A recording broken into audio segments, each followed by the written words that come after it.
O próximo tipo de interações são as interações de polo permanente de polo induzido. Como que nós vamos definir esse tipo de interação?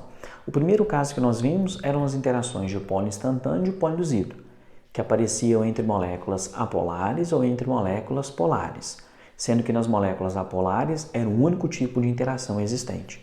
Agora, a interação de polo permanente de polo induzido é como se a gente substituísse uma molécula apolar por uma molécula polar. E a molécula, se ela é polar, ela tem um dipolo. O dipolo que ela apresenta é um dipolo permanente. Então, agora a interação vai ser dipolo permanente da molécula polar, dipolo induzido da molécula apolar. Então, a definição você pode registrar no seu caderno assim, ó. São atrações de natureza eletrostáticas entre dipolos elétricos permanentes de moléculas polares e dipolos elétricos induzidos de moléculas apolares. Ponto. Coloquei como exemplo a interação que existe entre o oxigênio e a água. O oxigênio é uma molécula apolar. A água, uma molécula polar. Aqui já é um ponto para vocês tomarem muito cuidado, que a gente às vezes sai do ensino médio com a ideia de que o semelhante só dissolve o semelhante. Tomem cuidado que isso não é bem correto. Oxigênio é um gás apolar. Se dissolve bem na água que é polar.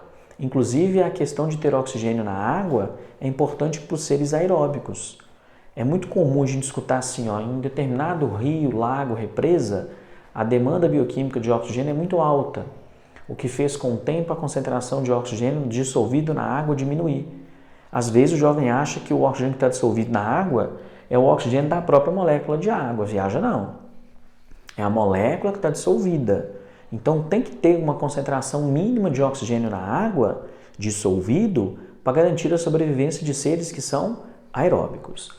Então nós temos aqui uma molécula polar e outra apolar. Vou pegar só mais um pincel aqui colorido, de outra cor pelo menos, né?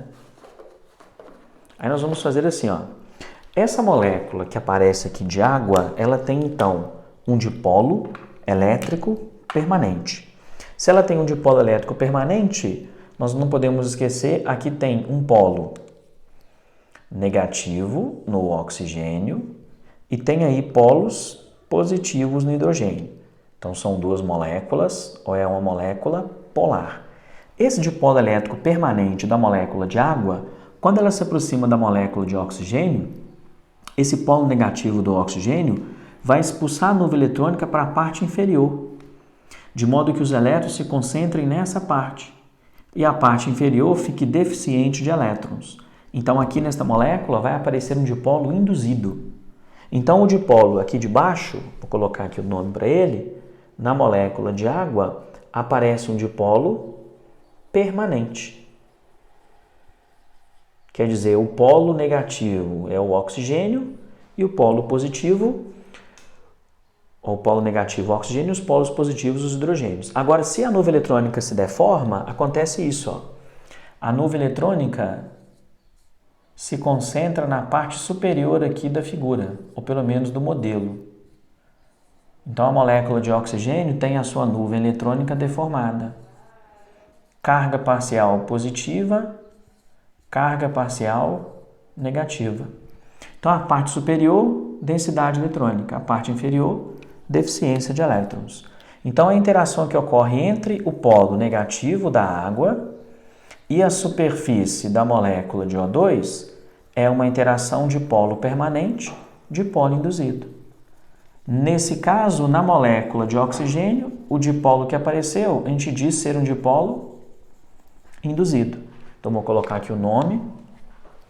Esse dipolo que aparece aqui é um dipolo induzido. Então, de uma forma geral, a interação de polo permanente de polo induzido é uma interação que vai ser um pouco mais intensa, né, do que a interação de polo permanente, ou de polo instantâneo de polo induzido. Pode acontecer da interação de polo instantâneo de polo induzido ficar mais intensa do que a de polo permanente de polo induzido. Vimos que a polarizabilidade pode deixar a de polo instantâneo de polo induzido com uma intensidade muito alta.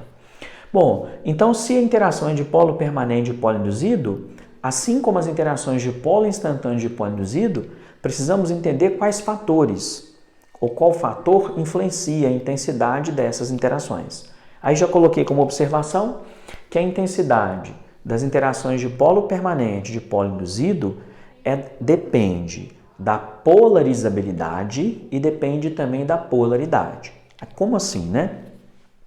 Se pensarmos em interações em que as moléculas polares são moléculas de alta polaridade, a intensidade do dipolo permanente tende a ser maior. Então, moléculas mais polares estabelecem interações de polo permanente e polo induzido com maior intensidade. Moléculas menos polares, a interação de polo permanente e polo induzido tende a apresentar uma intensidade menor. A polarizabilidade vai valer para as moléculas apolares. Aquela molécula apolar que tiver uma polarizabilidade maior tem a formação de dipolos induzidos mais intensos. Então, a interação de polo permanente e de polo induzido, quando a molécula apolar tem maior polarizabilidade, essas interações devem ser mais intensas. Coloquei 3 exemplos para poder ilustrar isso aí. CO2 em água, oxigênio em água. Quando eu faço a comparação dessas duas moléculas, o solvente é o mesmo, água, então a molécula polar é a mesma, a intensidade do dipolo permanente é igual. Aqui muda a molécula apolar de CO2 e a molécula polar de água. Dá para a gente ver que o CO2 tem uma massa molar maior que o oxigênio. Se o CO2 tem maior massa molar, tem maior polarizabilidade, então quer dizer que no CO2 o dipolo induzido é um dipolo mais intenso. Então eu já sei que a interação de polo permanente e de polo induzido água-CO2 é mais intensa do que a interação de polo permanente de polo induzido água-oxigênio. Então conseguimos explicar em parte por que o gás carbônico é mais solúvel em água do que o oxigênio. Tem outro fator? Tem. Veremos depois que o CO2 é um óxido ácido, que quando colocamos ele em água, leva à formação de ácido carbônico, e isso contribui para deixar o CO2 ainda mais solúvel. Então, um dos fatores que contribui para o CO2 ser mais solúvel em água que o oxigênio é justamente a molécula de CO2 ter maior polarizabilidade. Então, observe, se o CO2 é mais solúvel em água, o argumento é porque ele tem polarizabilidade maior que o oxigênio. Isso quando eu comparo CO2 e oxigênio, dissolvendo os dois em água. Agora, e se a gente mudar a polaridade da molécula polar? Aí eu usei um outro exemplo. Vamos ver como que o oxigênio se dissolve na água e como que ele se dissolve no etanol. Observe que agora a molécula apolar é a mesma. Então a polarizabilidade não interfere, não explica essa diferença. Agora nós temos que olhar a polaridade, é água e etanol. O etanol é menos polar que a água. Quer dizer então que se o etanol é menos polar que a água, o dipolo permanente do etanol é menos intenso que o dipolo permanente da água. Então agora a interação dipolo permanente, dipolo induzido, etanol-oxigênio é menos intenso do que a intensidade das interações de polo permanente, de polo induzido, água-oxigênio. Por isso coloquei que o oxigênio é menos solúvel em etanol, pois o etanol é menos polar que a água. Então, para reforçar que na intensidade ou nas interações de polo permanente e de polo induzido, tanto a polaridade quanto a polarizabilidade vão influenciar para dizer se a interação é uma interação mais ou menos intensa. Na sequência, nós vamos substituir. Aqui é um dipolo permanente, está interagindo com o dipolo induzido. É uma molécula polar e uma molécula apolar. Começamos com duas moléculas apolares. Depois colocamos uma polar com uma apolar. Agora vamos discutir quando as duas moléculas são polares. Sendo assim, o terceiro tipo de interações são as interações de polo permanente e de polo permanente. Agora vamos avaliar como que ficam as interações entre duas moléculas polares. Então, por definição, você pode registrar no caderno que são atrações de natureza eletrostáticas entre dipolos elétricos permanentes de moléculas polares. Ponto. Coloquei como exemplo aqui duas moléculas de HCl Coloquei também 2 moléculas de um composto orgânico que é a propanona. Então o que a gente tem que fazer aqui é avaliar agora como que essas moléculas estabelecem interações umas com as outras. Como são 2 moléculas polares, é importante a gente definir quem é o polo positivo e quem é o polo negativo. Então aqui, para a molécula de HCl, o polo negativo, cloro, é o elemento mais eletronegativo e os hidrogênios aqui são os polos positivos. Então, hidrogênio, polo positivo, cloro, polo negativo. Então, a interação que ocorre aqui é uma interação entre o polo negativo, nesse caso o polo negativo do cloro, e o polo positivo do hidrogênio. Então, a interação é uma interação entre 2 moléculas polares, por isso dizemos que são interações do tipo de polo ou de polo permanente, de polo permanente. Quando consideramos o composto orgânico, e aí eu estou usando aqui como exemplo a propanona, sempre que tiver grupo carbonila, é importante reforçar que o grupo carbonila é um ponto que deixa a molécula polar, já que a nuvem eletrônica ela vai na direção do oxigênio. Então esse oxigênio ele tem uma carga parcial negativa e o carbono uma carga parcial positiva. Isso vai acontecer sempre que aparecer o grupo carbonila. Então, oxigênio, carga parcial negativa, carbono, carga parcial positiva. Então, a interação aqui vai ser entre o carbono de um grupo carbonila e o oxigênio de outro grupo carbonila. Então, aqui são 2 interações do tipo de polo permanente e polo permanente. Só lembrando que é interessante, a hora que você for estudar e principalmente a hora que você for escrever, não abreviar o nome dessas interações. É muito comum o jovem até perguntar assim, professor, as interações entre as moléculas são do tipo DI-DI? Às vezes ele nem sabe o que são essas interações DI-DI, nem lembra. Então é melhor a gente sempre tratar dos nomes todos por extenso, de polo instantâneo e de polo induzido. E nem DP-DP, que foi uma coisa super estranha, né? É de polo permanente, de polo permanente.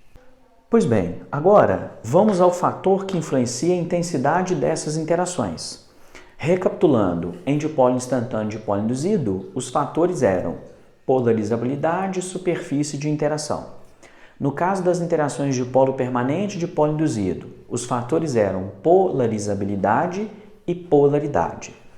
Aqui nas interações de polo permanente e de polo permanente, o fator que influencia a intensidade dessas interações é a polaridade. Então, se as moléculas são moléculas de alta polaridade, as interações de polo devem ser interações mais intensas. Se as moléculas são de baixa polaridade, as interações de polo menos intensas. Então, veja que a gente pode sim dizer de polo, não tem problema. Ou de polo permanente, de polo permanente. Só não fica interessante ficar abreviando, né? E principalmente na hora de escrever um texto por uma questão discursiva. Aí não pode, tem que colocar por extenso de polo permanente, de polo permanente. Então, a intensidade dessas interações depende exclusivamente da polaridade das moléculas. Coloquei 2 compostos orgânicos. Aqui nós temos a função éter e aqui a função aldeído. Observe que eu peguei 2 compostos que têm massas molares bem próximas. A diferença entre esses compostos, 2 hidrogênios, 2 elétrons, 2 prótons. Quer dizer, a polarizabilidade dessas 2 moléculas, apesar de não ser isômeros, a polarizabilidade é uma polarizabilidade bem próxima. Como as cadeias carbônicas têm tamanhos semelhantes, a superfície de interação também é próxima. Mas o dado experimental diz para a gente que a temperatura de ebulição do aldeído é maior que a do éter. Sabendo então que a temperatura de ebulição do aldeído é maior que a do éter, é dever do jovem e de vocês, né, conseguir fazer uma previsão. Por que a temperatura de ebulição é maior? Dificilmente as questões vão te apresentar as moléculas e perguntar qual é a temperatura de ebulição. Isso pode aparecer nas questões do IME e do ITA, mas isso aí não tem um momento adequado para poder discutir, nos exercícios principalmente. Agora, de uma forma geral, é comum eles apresentarem as temperaturas de fusão e ebulição e pedir para você justificar a diferença. Então, se te der temperatura de ebulição 75 aqui, 35, como que nós vamos justificar? Olhando as fórmulas moleculares, as massas molares são próximas, polarizabilidades semelhantes. As cadeias carbônicas têm tamanhos e formas bem próximas. Então, polarizabilidade não explica, superfície de interação também não. O fator que sobra é a polaridade. Se o fator que sobra é a polaridade, se o aldeído tem temperatura de ebulição maior que o éter, é porque a molécula de aldeído é mais polar. Como ela é mais polar, as interações de polo permanente no aldeído são mais intensas que no éter. Por isso, o aldeído tem temperatura de ebulição maior que o éter. Até coloquei aqui, ó, interações de polo permanente, mais intensas. E aí, o que vai acontecer? Se a molécula tiver uma polaridade muito alta, como acontece no caso da água, da amônia, do ácido carboxílico, aí a interação de polo ou de polo permanente, passa a ser chamada de ligação de hidrogênio. Então, a ligação de hidrogênio é um tipo de dipolo-dipolo. Só que esse dipolo-dipolo, para ser ligação de hidrogênio, ele tem que ser estabelecido entre moléculas de altíssima polaridade. É o que veremos na sequência, o tipo específico de dipolo-dipolo que nós chamamos de ligação de hidrogênio.